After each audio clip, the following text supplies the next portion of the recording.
오늘은 재건축 재개발 현장에서 큰 혼란을 불러오고 있는 이주비 대출 규제 이슈에 대해 자세히 말씀드리겠습니다.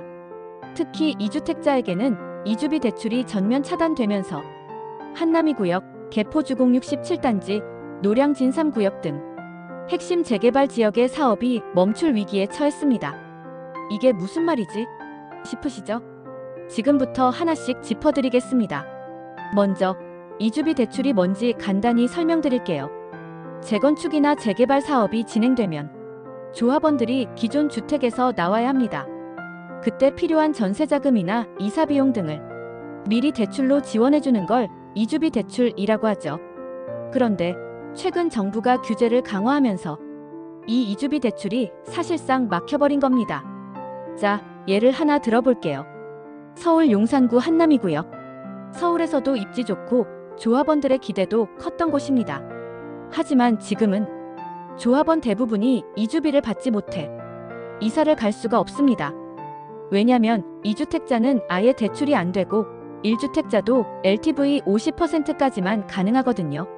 그러니까 기존 주택의 감정평가액이 10억이면 5억까지만 대출이 되고 나머지는 전세든 월세든 따로 해결해야 하는 상황입니다. 이런 문제는 한남이구역뿐만이 아닙니다. 개포주공 6단지, 7단지, 노량진 3구역, 가락상용 1차, 삼선 4구역까지 서울 곳곳의 재건축 재개발 조합들이 이주 단계에서 발이 묶이고 있습니다. 왜 이렇게 되었을까요?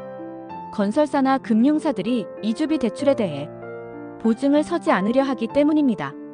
예전에는 주택도시보증공사, 허그가 보증을 해주고 건설사도 어느 정도 책임을 져줬어요.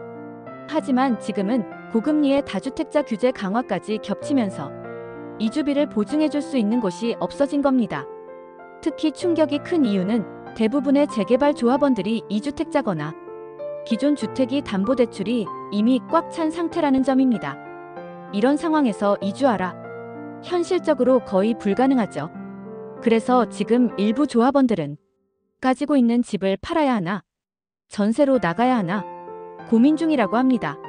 서울시 재건축 재개발 사업 현황을 보면 현재 총 267곳이 정비구역으로 지정돼 있고 이 중 80곳은 조합 설립이 완료된 상태입니다.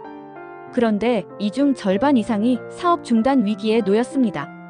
특히 관리처분인가 전 단계에 한남이, 개포 67, 노량진 3, 가락상용 1차 같은 핵심지들이 직격탄을 맞고 있는 거죠. 건설사들 입장도 곤란하긴 마찬가지입니다. 조합원들이 이주하지 않으면 공사 착공도 못하고 분양 일정도 미뤄지기 때문에 전체 프로젝트 자체가 지연된다는 겁니다. 결국 시공사는 공사비 부담 증가, 조합은 이주비 부담 증가, 금융사는 리스크 증가. 모두가 어려운 상황입니다. 그렇다면 해결책은 없을까요? 정부는 아직까지 명확한 대책을 내놓지 않고 있습니다. 다만 조합이나 지자체, 건설사들은 다음과 같은 해법을 기대하고 있습니다. 첫째, 2주택자에게도 일정 조건부 이주비 허용. 둘째, 보증기관의 보증 재개. 셋째, 이주비 대출 금리 완화 및 한도 조정. 하지만 이건 모두 정책 조정이 필요한 문제이고 단기간에 해결되긴 쉽지 않아 보입니다. 마무리하겠습니다. 이주비 대출은 단순한 개인 금융 문제가 아닙니다. 서울 도심 정비 사업 전체를 멈추게 할 수 있는 핵심 뇌관입니다. 특히 현재 재건축 재개발 투자 중이시거나 조합원으로 계신 분들은 대출 가능 여부, 보증 상황, 공사 일정 등을 꼼꼼히 확인하셔야 합니다. 재건축은 정보가 힘이고 준비가 가장 큰 자산입니다. 오늘 영상이 도움이 되셨다면 좋아요와 구독, 알림 설정 부탁드릴게요. 앞으로도 재건축 재개발 관련 이슈를 가장 빠르게 전해드리겠습니다. 시청해주셔서 감사합니다.